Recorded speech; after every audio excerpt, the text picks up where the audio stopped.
Muhammad Devi Winata diduga jadi korban penipuan jual beli mobil bekas melalui marketplace Facebook Selasa sore lalu, membuat laporan polisi di Polrestabes Palembang.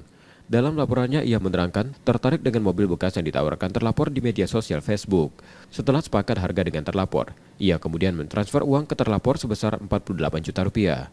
Namun saat akan mengambil mobil yang dibeli, mobil tersebut milik orang lain dan pemiliknya tak mengenal terlapor.